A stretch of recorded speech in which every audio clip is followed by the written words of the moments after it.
In the manner of Lawrence Dodge, silence doesn't mean peace, it means the predator is listening. Most employees fear the alpha's roar, but I've learned that the true danger lies in the moments he goes quiet. The morning sun over the Chicago skyline was a cold, unforgiving interrogation lamp as I entered the private breakfast suite. I had spent 20 minutes layering concealer over the weeping hematoma on my forearm, a brutal parting gift from Silas. My internal mantra was a desperate, rhythmic pulse: keep the tray level. Don't look at the scars on his neck. Stay invisible. But as I leaned in to pour the steaming Earl Grey, the humid vapor betrayed me, melting the makeup until a single bead of condensation dragged a path of pale cream down my skin, revealing the dark violet truth beneath. My heart hammered against my ribs like a trapped bird as Lawrence's hand shot out, not for the tea, but for my wrist. His grip was a velvet-lined vice, trapping me in his shadow.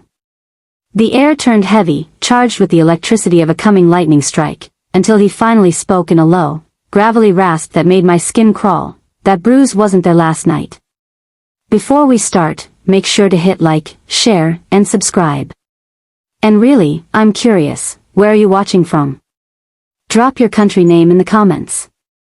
I love seeing how far our stories travel. He's a monster to the world, but to her, he's the only one who notices. When Lawrence notices the mark on Elena's skin, the thin veil of their master and servant charade shatters. In a world of blood and betrayal, his obsession might be her only protection, or her ultimate undoing. Step into the library. Experience the tension. Read that Bruises wasn't there last night now. The heavy silver tray felt like a leaden weight in Elena's hands, its ornate edges biting into her palms. Every step across the polished mahogany floor of the study was an exercise in calculated grace, a performance she had perfected over 3 years of service at Blackwood Manor. But today, the rhythm was off. Beneath the crisp white fabric of her long sleeve, a jagged, angry mark burned against her skin, a souvenir from the previous night's desperation that she had spent the morning trying to scrub away, then eventually, frantically, conceal. She reached the low table where Lawrence sat, his silhouette framed by the amber glow of the dying afternoon sun. He didn't look up from the ledger, yet she felt his attention pivot toward her like a compass needle finding north. The steam from the Earl Grey rose in a delicate, citrus-scented plume, momentarily clouding her vision. Elena reached for the porcelain pot, her movements fluid and practiced, but as she tilted the spout, a sharp tremor shot up her arm. The porcelain clattered against the rim of the cup, a microscopic sound, yet in the stifling silence of the room, it rang out like a gunshot. Lawrence's pen paused. He didn't speak, but the air in the room seemed to thin. Elena's heart hammered against her ribs, a frantic bird in a cage. She adjusted her grip, her fingers tightening, but the sudden tension caused her cuff to snag against the sharp corner of the silver sugar bowl. The fabric pulled back just an inch, exposing the mottled, violet and red bruising that climbed toward her wrist. She saw his eyes shift. They moved from the ledger to the tray, and then, with the predatory precision of a hawk, to the narrow strip of ruined skin. "The tea is getting cold, Elena," he said softly. His voice was smooth, devoid of the irritation one might expect from a master addressed with a clumsy hand. Instead, there was a new, sharp edge of curiosity. Elena pulled her hand back, tucking it instinctively behind her apron, but it was too late. The secret was out in the open, hanging between them like the steam from the tea.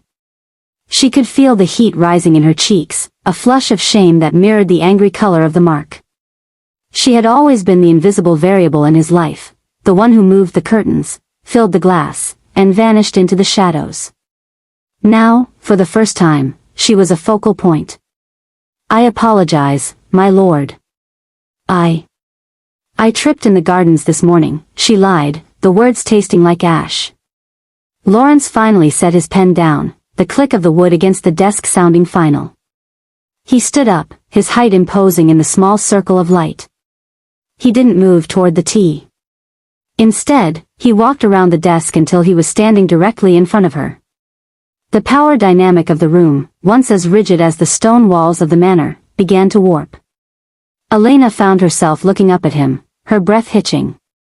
"You are a poor liar," he remarked, his gaze never leaving her face. He reached out, not to strike or to dismiss, but with a slow, terrifyingly deliberate motion. He caught her wrist before she could retreat. His skin was cool, a stark contrast to the feverish heat of her injury. He didn't let go. With his thumb, he gently pushed back the lace of her cuff, fully revealing the spotted mark, a map of pain she had tried so hard to drown in shadows. As he stared at the bruise, Elena realized with a jolt of cold clarity that the invisibility she had relied on was gone. The balance had tipped. He didn't see a servant anymore, he saw a vulnerability he could own. This didn't come from a fall, he whispered, his eyes finally meeting hers. In that reflection, Elena saw the end of her quiet life and the beginning of something much darker. The Earl Grey sat forgotten, the steam long since vanished, as the silence of the study settled around them like a shroud. The carriage ride was a hollow, rattling descent into a part of the city Elena had only ever seen in the blurred edges of her nightmares. Beside her, Lawrence sat in a silence so absolute it felt physical, his gloved hands resting motionless on his knees. He hadn't spoken a word since he had commanded her to change into a traveling cloak and follow him, yet the air between them was thick with the scent of leather, expensive tobacco, and the cold iron scent of impending rain. Elena kept her injured arm tucked close to her chest, the bruises beneath her sleeve throbbing in time with the jolting of the wheels over uneven cobblestones. She felt less like a passenger and more like a piece of collateral, a ledger entry being moved from one dark shelf to another. The carriage slowed to a crawl as they entered the wharf district, where the mist rolled off the black water of the river to swallow the rotting skeletons of warehouses. When the door finally opened, the damp chill hit Elena's face like a physical blow. Lawrence stepped out first, extending a hand to her. It was a gesture of a gentleman, but as his fingers closed around hers, the grip was tight, a silent reminder of the tether that now bound them. "Stay close," he murmured, his voice barely audible over the distant lap of waves against the pylons. He led her toward a squat, stone building that seemed to lean away from the street. At the door, a man with a jagged scar across his nose stepped out of the shadows, but one look at Lawrence, at the sharp, aristocratic coldness of his features and the lethal stillness of his posture, made the sentry step aside without a word. They moved through a hallway that smelled of salt and old grease, emerging into a low-ceilinged room where a single oil lamp flickered on a scarred wooden table. Silas was there, looking exactly as he had the night he had marked her, bloated with a sense of unearned power, leaning back in a chair that creaked under his weight. He looked up, a sneer forming on his lips as he recognized Elena, but the expression faltered when his eyes shifted to the man standing behind her. "The girl's debt isn't your concern, my lord," Silas began, his voice raspy, trying to reclaim the room. "She owes for her father's gambling, and she hasn't paid the interest. I was just teaching her the value of a deadline." Lawrence moved then, a blur of motion that was too fast for the dim light. He didn't argue. He didn't negotiate. He reached across the table, his hand snagging the front of Silas's shirt and slamming the man's head into the wood with a sound like a splitting melon. Elena gasped, her back hitting the cold stone wall, her eyes wide as she watched the master of Blackwood Manor transform. "You touched something of mine," Lawrence said, his voice dropping to a terrifying, conversational whisper. Silas clawed at Lawrence's arm, spitting blood, his bravado dissolving into a panicked gurgle. Lawrence didn't flinch. He reached into his coat and produced a heavy, silver-weighted cane, but he didn't use the head of it. He used the ferrule, driving it down into the hand Silas had used to strike Elena. The sound of breaking bone was wet and sickening. Silas screamed, a raw, jagged sound that echoed off the damp walls, but Lawrence merely leaned more of his weight into the task, his face a mask of detached, scholarly interest. "Debt is a sacred thing, Silas," Lawrence remarked, watching as blood began to bloom across the table, staining the very ledgers that held Elena's name. "But you've made a clerical error. You thought you were collecting from a servant. You were actually stealing from me." He didn't stop until Silas was a sobbing heap on the floor, his hand ruined and his face unrecognizable. The violence had been surgical, efficient, and utterly devoid of mercy. Lawrence straightened his coat, not a hair out of place, and pulled a silk handkerchief from his pocket to wipe a stray crimson drop from his cuff. He looked down at the man on the floor with less emotion than he would show a broken tea saucer. The dead is settled, Lawrence announced. He turned his gaze toward Elena. She was trembling so violently she could barely stand, her breath coming in shallow, jagged hitches. The man standing before her wasn't the distant, cold master she had served for years. He was a monster who had just bought her with a currency of violence.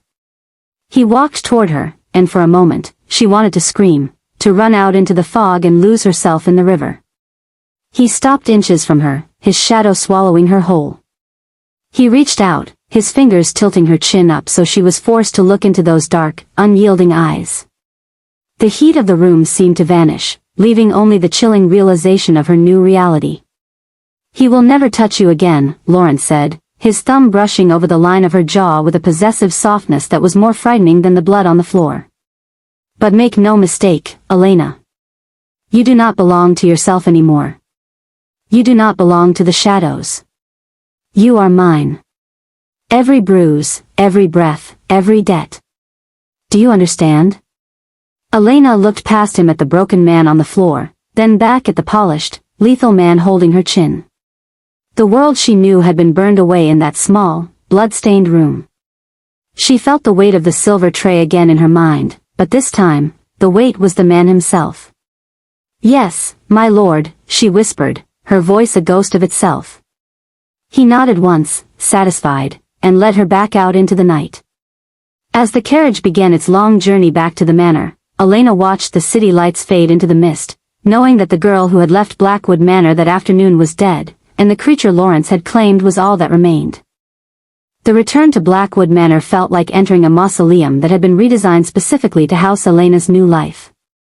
The familiar scent of beeswax and old paper no longer offered the comfort of a routine. Instead, it felt like the heavy, cloying perfume of a trap. Lawrence had not spoken to her during the return journey, but his presence had occupied every cubic inch of the carriage, a silent pressure that made the very air feel thick. When they arrived, he didn't dismiss her to the servants' quarters. Instead, he led her toward his private library, a room of towering oak shelves and deep shadows where the master of the house conducted the business that never appeared in the local papers. He moved to the decanter, pouring a finger of amber liquid that caught the light like a trapped eye. He didn't offer her a seat. He simply stood by the cold hearth, watching her with a clinical intensity that made her feel as though she were under a microscope. The blood she had seen in the warehouse felt as though it had stained the very walls of this room, though the floors here were pristine. The world thinks this house is a fortress, Elena, Lawrence began, his voice dropping into that smooth, dangerous register that made her skin prickle. They see the stone, the gates, and the pedigree. They assume that because I own the land, I own the loyalty of those who walk upon it. They are wrong. He took a slow sip of his drink, his eyes never leaving hers. There is a leak. Information regarding my shipments, the very shipments that allow me to maintain the life you see here, is reaching ears that should be deaf to my affairs. Someone within these walls is speaking to the men I just saved you from. A traitor who eats my bread and sleeps under my roof. Elena felt a cold lump form in her throat. The internal politics of the staff were usually a matter of petty jealousies and stolen sugar cubes, not high-stakes espionage. My lord, I am just a maid. I don't know anything of your business. Precisely, Lawrence said, a thin, ghost of a smile touching his lips. You are a shadow. You are the girl who refills the inkwells, who turns down the sheets, who moves through the hallways without a sound. No one looks at you, Elena. No one wonders why you linger a moment longer behind a heavy curtain or why you are polishing the brass outside a closed door. You have become an invisible piece of furniture, and that makes you the most dangerous weapon I possess. He set his glass down with a soft clack and stepped closer, invading her personal space until she could smell the faint, sharp tang of the spirits on his breath. I need names. I need to know who is whispering in the kitchens and who is meeting strangers at the service entrance after midnight. You will listen through the walls, Elena. You will be my ears where I cannot go. Elena shook her head, a desperate instinct for self-preservation flaring up. I can't. If they find out. If they find out, you will have me to answer to, which I assure you is a far more terrifying prospect, he interrupted, his tone shifting from silk to steel. He reached into his pocket and pulled out a small, crumpled piece of parchment. He didn't hand it to her, he held it just far enough away that she could see the handwriting. It was a letter from the boarding school in the north, the one where her younger brother, Julian, was supposedly safe from the debts of their father. Elena's heart stopped. Julian? He is doing well in his studies, I hear. He has a bright future, provided his tuition continues to be paid and his associations remain respectable. Lawrence folded the paper slowly, his movements agonizingly deliberate. The world is a cruel place for an orphan with no protector. If I were to withdraw my interest, he would find himself on the streets of London within the week. And we both know what happens to young boys on the streets of London, don't we? The room seemed to tilt. The bruises on her arm, which had settled into a dull ache, suddenly throbbed with renewed heat. This was the true debt settlement. The blood in the warehouse hadn't been a gift of freedom, it had been a down payment on her soul. You wouldn't, she whispered, though she knew the answer before the words left her mouth. I am a man of my word, Elena. Serve me well, and your brother will become a gentleman. Fail me, or find your loyalty divided, and he will pay the price for your incompetence. He reached out, his hand trailing down her hair in a gesture that might have been mistaken for affection by a casual observer, but to Elena, it felt like a noose tightening. Now, go. The footmen are gathering for their evening meal. See what the walls have to say. She backed away, her legs feeling like water. As she reached the heavy oak door, his voice caught her one last time. And Elena? Do not think of running. I found you in a warehouse at the edge of the world. There is nowhere you can go that I cannot reach. She stumbled out into the hallway, the dim gaslight casting long, distorted shadows against the floral wallpaper. Every floorboard that creaked beneath her feet now sounded like a confession. She was no longer a servant of Blackwood Manor, she was its ghost, tasked with haunting the very people she had called her peers. As she descended the stairs toward the kitchens, the laughter of the other maids echoing from below felt like a mockery. She was among them, but she was no longer one of them. She was a predator in a lace cap, bound to a master who had turned her life into a game of whispers and blood. The air outside the stone gates of Blackwood Manor was brittle with the onset of winter, smelling of wood smoke and damp earth. Elena had been sent into the village on the pretext of sourcing specific linens for the master's bedchamber, a rare excursion that felt less like a reprieve and more like a leash being lengthened. She moved through the marketplace with her head bowed, her mind a frantic centrifuge of the secrets she had already gathered, the hushed tones of the head footman in the pantry, the missing logs from the carriage house. Every scrap of information felt like a heavy stone she was forced to carry back to Lawrence's feet. She was turning toward the apothecary's alley when a shadow detached itself from the soot-stained brickwork. Before she could gasp, a hand gripped her elbow, not with the calculated, heavy ownership of Lawrence, but with a frantic, wary energy that made her stumble. Don't scream, Elena. If you scream, the boy loses a finger. The name Julian Vane was a whisper of rot in the city's upper circles, a man who dealt in the wreckage of reputations. He was younger than Lawrence, dressed in a coat that was too loud and a smile that was too sharp. He pulled her into the narrow space between two leaning timber buildings, where the light of the gray afternoon couldn't reach. Elena's pulse hammered against the bruise on her wrist, which had faded to a sickly yellow. What do you want? I have nothing. You have the ear of the great lion of Blackwood, Vane hissed. He didn't look at her, he looked past her, watching the street with darting, nervous eyes.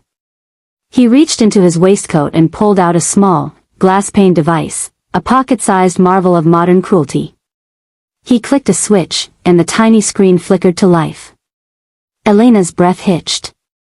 In the grainy, flickering light of the video, she saw a small room with a single barred window.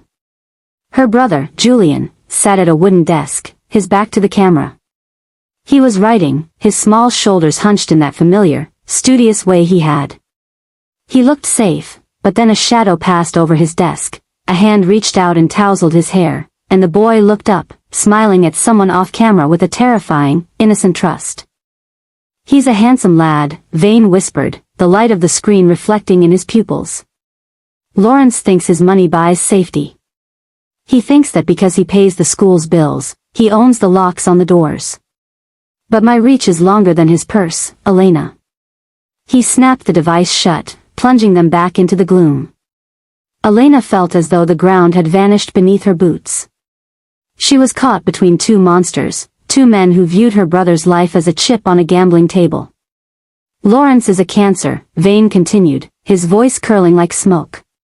He's strangling the trade in this city, and he's doing it through the information you provide. I need that to stop. Permanently. He reached into his pocket again and pressed something small and cold into her palm. It was a glass vial, no larger than a thimble, filled with a liquid so clear it looked like a tear. It's tasteless, Vane said, his grip tightening on her fingers, forcing them to curl around the glass. It doesn't work all at once. It mimics a slow fever, a failing of the heart. One drop in his Earl Grey every afternoon. By the end of the week, the lion will be dead, and your brother will be returned to you with enough gold to disappear to the Americas. I can't, Elena choked out, the glass biting into her skin. He'll know. He sees everything. He sees what he wants to see. He thinks he's broken you. He thinks you're his loyal little shadow, Vane mocked. He leaned in close, his breath smelling of stale gin. You have until Sunday. If the Master of Blackwood is still breathing when the bells ring for evening service, I'll send you something of Julian's in a small, velvet box. Do you understand? He didn't wait for her answer. He pushed her back toward the mouth of the alley and vanished into the crowd of the marketplace as if he had never been more than a trick of the light. Elena stood frozen, her hand shoved deep into her cloak pocket, her fingers white as they gripped the toxin. The bustling sounds of the village, the shouting vendors, the clatter of hooves, felt distant, like a play being performed behind thick glass. She thought of the warehouse, of Lawrence's blood-stained cuff, and the way he had looked at her as he claimed her soul. And then she thought of Julian's smile on that flickering screen. When she returned to the manor, the gates seemed to groan as they closed behind her. She walked through the foyer, her heart a deafening drum, and saw Lawrence standing at the top of the grand staircase. He was watching her, his expression unreadable, his hand resting idly on the banister. You were gone a long time, Elena, he called down, his voice echoing in the vast, hollow space. I trust you found exactly what was needed. She looked up at him, the weight of the vial in her pocket feeling heavier than the entire manor. Yes, my lord, she said, her voice steady with a newfound, terrifying desperation. I found exactly what was needed. The air in the grand dining hall was thick with the scent of roasted meat, expensive cologne, and the heavy, metallic tang of unspoken threats. Tonight, the manor didn't feel like a sanctuary, it felt like a pressure cooker.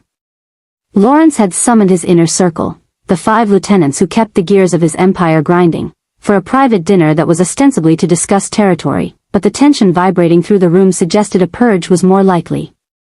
I moved among them like a shadow, my hands steady only because I had spent the last hour practicing the detachment of a statue.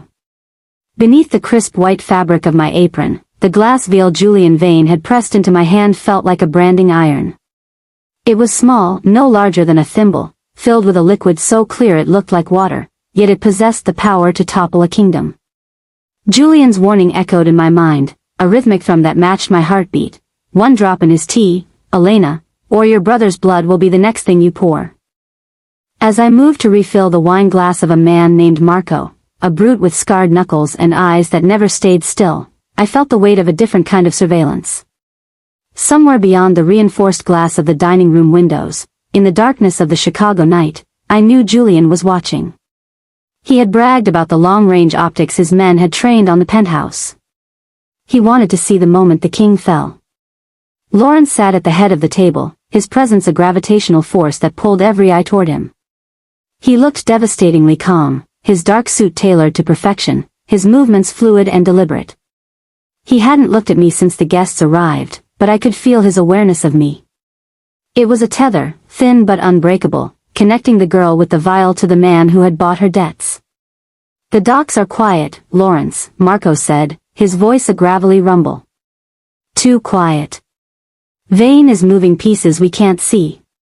Lawrence swirled the dark red wine in his glass, the liquid catching the light of the crystal chandelier. Vane is a man who plays with fire because he likes the glow, Lawrence replied, his voice a low, dangerous silk. But he forgets that fire eventually consumes the one holding the match. He thinks he has found a crack in my foundation. He's mistaken. His eyes flicked to mine for a fraction of a second, a cold, piercing blue that seemed to see straight through the linen of my apron to the poison hidden against my hip. My breath hitched, and for a terrifying moment, I thought I would drop the heavy crystal decanter. The meal progressed with agonizing slowness. Course after course of decadence served on fine china, while the men spoke of logistics, betrayals, and the price of loyalty. Every time I stepped back into the shadows of the sideboard, my fingers would brush against the vial. The glass was cool, but it felt like it was glowing with a malevolent light. The climax of the evening approached, the tea service. It was the ritual that defined the end of Lawrence's day, the moment where he was most vulnerable, seated and relaxed. I went to the sideboard, my back to the room, my hands shaking so violently I had to grip the edge of the marble counter. I looked at the silver tray, the delicate bone china cup, and the steaming pot of Earl Grey. I could see the reflection of the room in the polished silver, the men laughing at a dark joke, Lawrence leaning back, watching them with the detached interest of a god. I reached into my pocket. My fingers closed around the vial. The choice was a jagged blade in my throat. If I didn't do it, my brother was a dead man. If I did, would be the architect of the city's collapse, and the man who had seen my bruises, who had, in his own twisted way, protected me, would die by my hand. I uncapped the vial, the tiny click of the seal sounding like a gunshot in my ears. I hovered the glass over the steaming cup. I looked toward the window, imagining Julian Vane's finger on a trigger, his eyes narrowed behind a scope, waiting for the king to take a sip. Then, I looked at Lawrence. He wasn't looking at the lieutenants anymore. He was looking directly at me through the reflection in the silver tray. He didn't move. He didn't shout. He simply watched me, his expression unreadable, as if he were waiting to see what kind of woman I truly was. The vial stayed tilted, a single drop of death trembling on the edge of the glass, while the lethal dance of the Chicago underground held its collective breath. The heavy oak door to Lawrence's study had always felt less like an entrance and more like a boundary, a silent, towering reminder of the secrets he kept locked away from the world, and especially from her. Elena stood in the darkened hallway, her breath shallow, listening to the rhythmic ticking of the grandfather clock downstairs. The house was a tomb of velvet and shadow, the staff dismissed for the evening and Lawrence reportedly delayed at his club. She felt the cold bite of the brass key in her palm, a duplicate she had spent weeks securing through a series of increasingly risky favors. As the lock clicked open with a sound that felt loud enough to wake the dead, she slipped inside. The room smelled of old paper, expensive tobacco, and the faint, lingering scent of the cedarwood Lawrence preferred. It was an intimidating space, lined with floor-to-ceiling shelves of leather-bound volumes that seemed to watch her with judgmental spines. She didn't have much time. Every minute she spent here was a gamble with her life, but the thought of her brother, rotting in that state-run infirmary while Lawrence tightened his financial noose around them, gave her fingers a steady, desperate strength. She bypassed the display cases and went straight for the mahogany desk. It was a massive, scarred piece of furniture that sat like an altar in the center of the room. She began with the top drawers, her hands moving through ledgers and correspondence with frantic precision. She was looking for the debt certificates, the predatory contracts Lawrence had used to bind her family's estate to his own. If she could find the original deeds or the proof of the forced liquidation, she could finally find a legal foothold to extricate her brother from Lawrence's charity. Minutes bled into a blur of ink and parchment. She found records of overseas investments and coal shipments, but nothing that spoke of her brother's specific cage. She moved to the bottom drawer, which was locked with a separate, smaller mechanism. Using a thin piece of wire she'd practiced with for hours, she felt the tumblers yield. The drawer slid open with a heavy thud, revealing a single, thick manila envelope marked only with her brother's initials. Her heart hammered against her ribs. This was it. The proof of his exploitation, the evidence of the leverage Lawrence held over his very breath. She pulled the documents out, her eyes scanning the legalese with a predator's focus. But as she read, the air seemed to leave the room. It wasn't a debt ledger. It wasn't a transfer of guardianship or a lien against their family name. It was a deed of trust, meticulously drafted and signed months ago. Elena sank into Lawrence's high-backed leather chair, her legs suddenly unable to support her weight.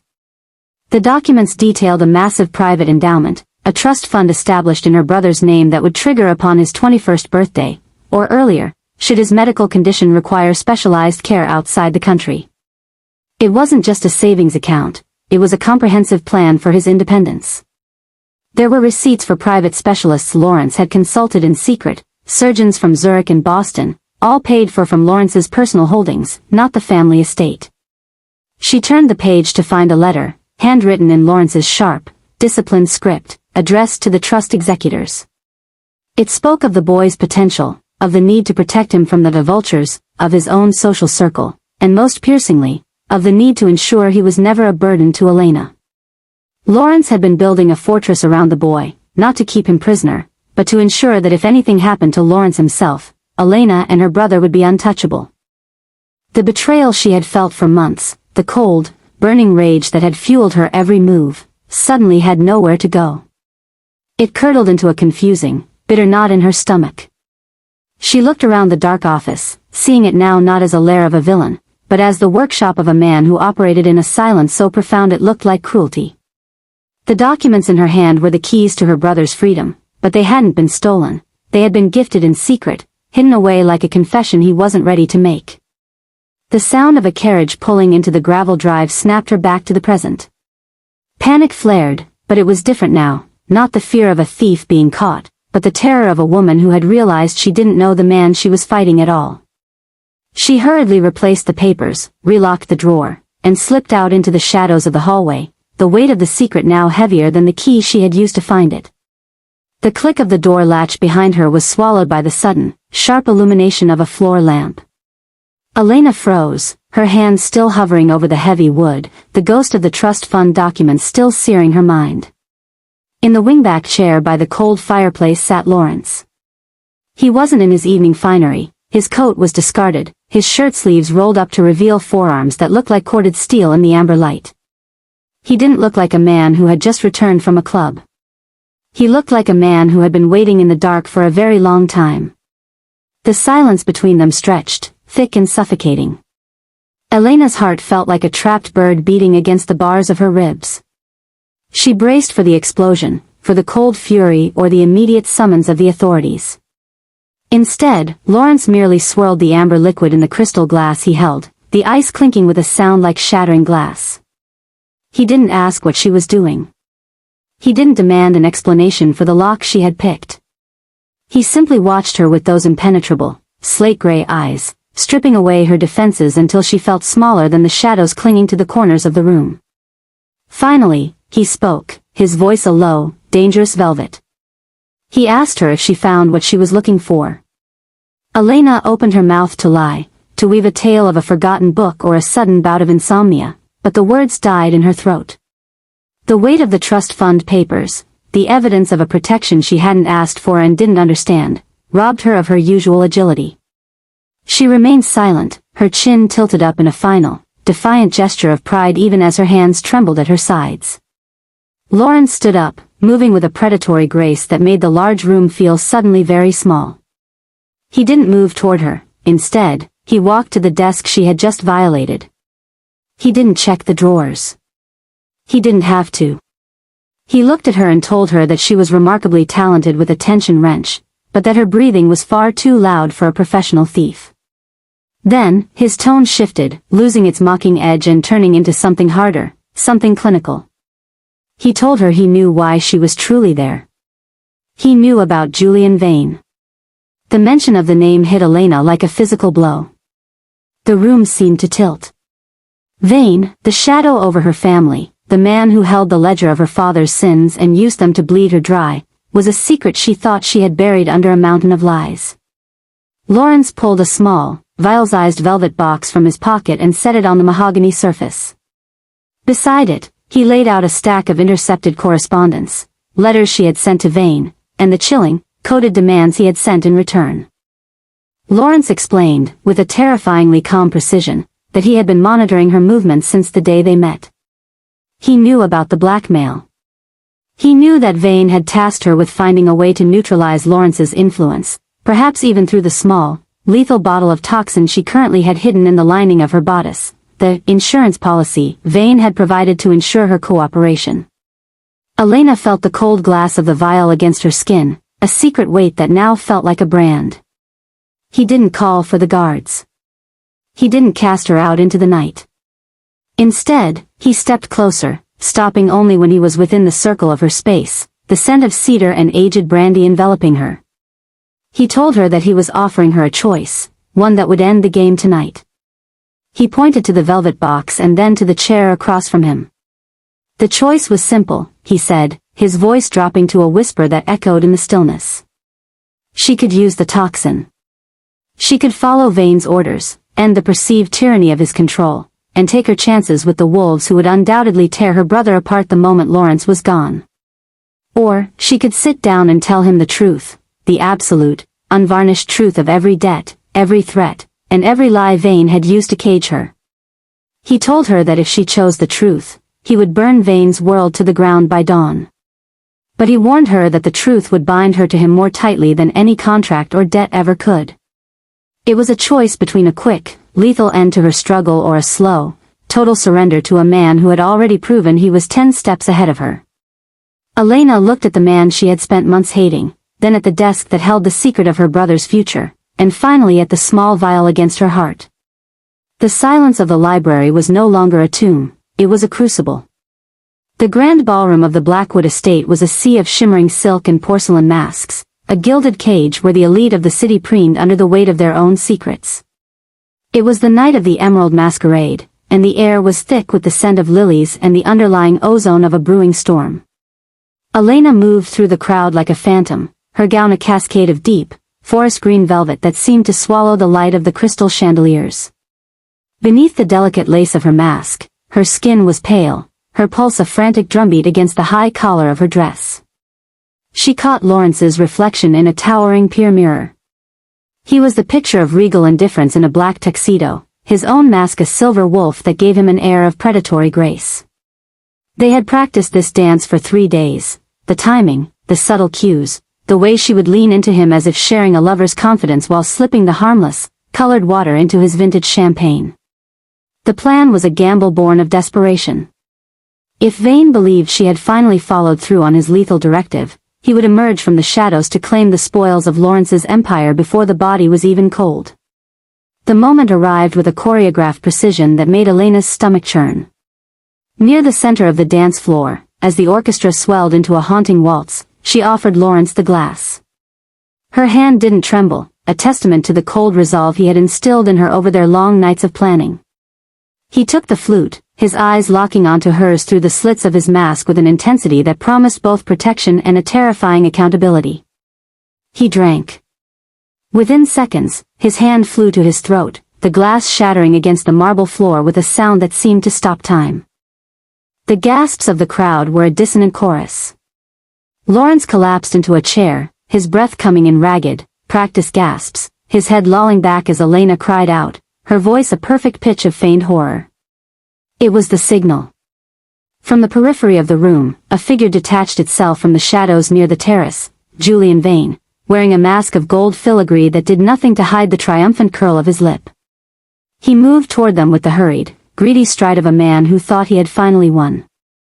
But Vane was a creature of the city, not of the ancient, architectural labyrinth Lawrence called home. Just as Vane reached the edge of the light, calling for the unfortunate widow-to-be, the world went black. The power did not flicker, it died instantly, a deliberate strike by Lawrence's men at the main breaker. The ballroom descended into a cacophony of panicked screams and the frantic rustle of fabric. In the absolute darkness, the socialites were blind, but Elena was not. She had spent weeks memorizing the blueprints she had stolen from the study, mapping every corridor, every hidden service door, and every creak in the floorboards during her midnight prowls. She felt Lawrence's hand find hers in the dark, cold, steady, and very much alive. He didn't need to speak. She pulled him toward the heavy velvet curtains behind the musician's dais, navigating by the feel of the air currents and the specific texture of the wallpaper. They weren't just escaping, they were leading Vane into the throat of the house. Behind them, she heard the heavy, booted footsteps of Vane's hired muscle, men who were used to back alleys, not the treacherous, multi-leveled complexities of a century-old manor. Left, 3 paces, then the narrow stairs, she whispered, her voice barely a breath against his ear.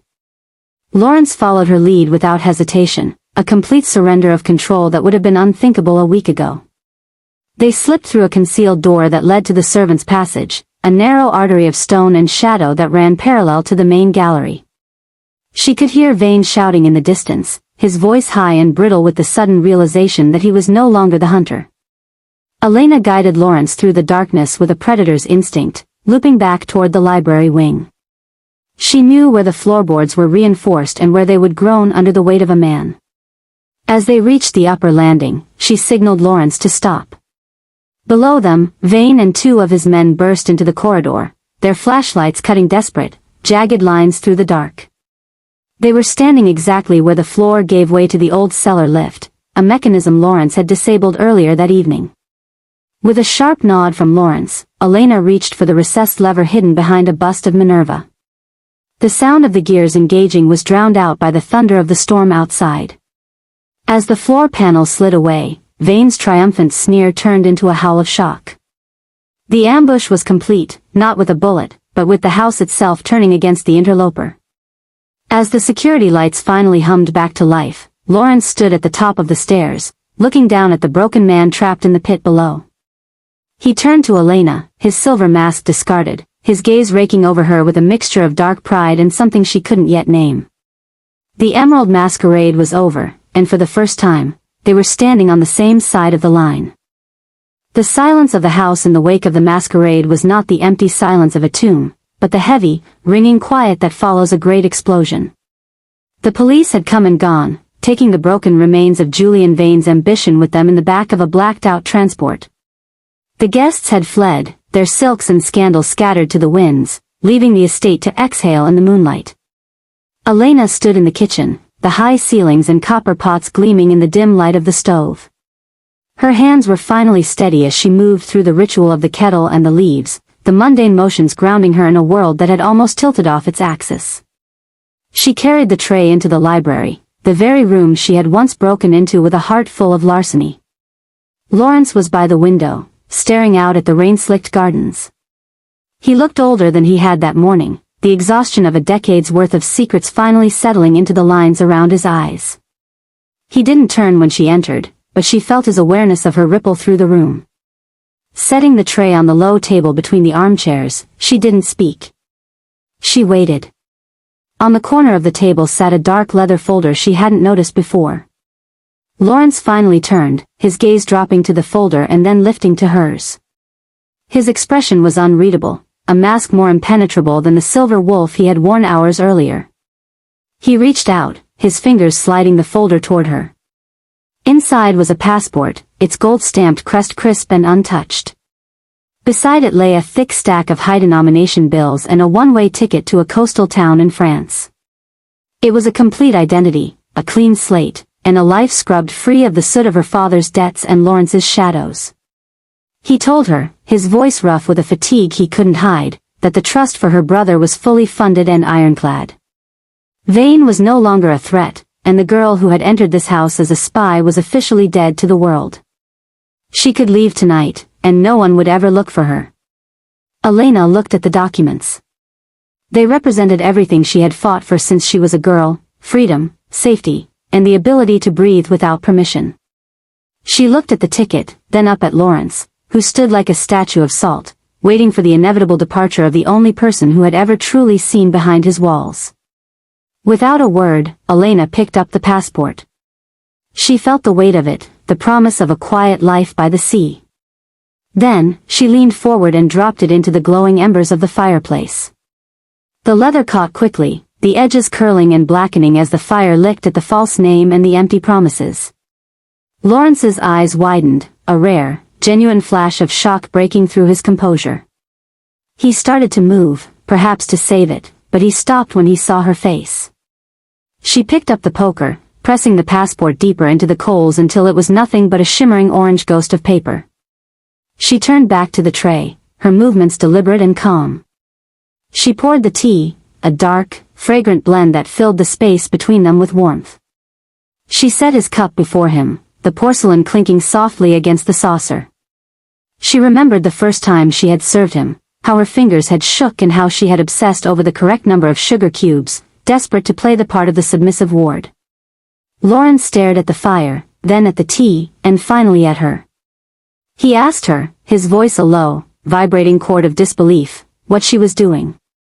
He reminded her that she was free, that the debt was paid in full, and that there was nothing left here for her but the cold reputation of a man who had more enemies than friends. Elena met his gaze, and for the first time, she didn't look away. She didn't look at him as a benefactor, a jailer, or a mark. She told him that she had spent her whole life running from shadows, only to realize that the shadows were the only place where she could see clearly. She told him that the woman on that passport didn't exist, and the woman who had broken into his study was gone. She picked up her own cup, the steam rising between them like a veil. She told him she wasn't staying because of a debt or a contract or a brother's need. She was staying because for the first time in her life, she wasn't afraid of the man standing in front of her, and she wasn't afraid of the darkness they both inhabited. She was exactly where she belonged, not as his ward, and not as his victim, but as the only person who knew exactly how the lock on his heart worked. Lawrence reached for his tea, his hand brushing hers. The contact was electric, a silent acknowledgement of the new, dangerous terrain they were entering. He looked at the cup, then up at her, a ghost of a smirk finally touching his lips, the look of a man who had finally met his match.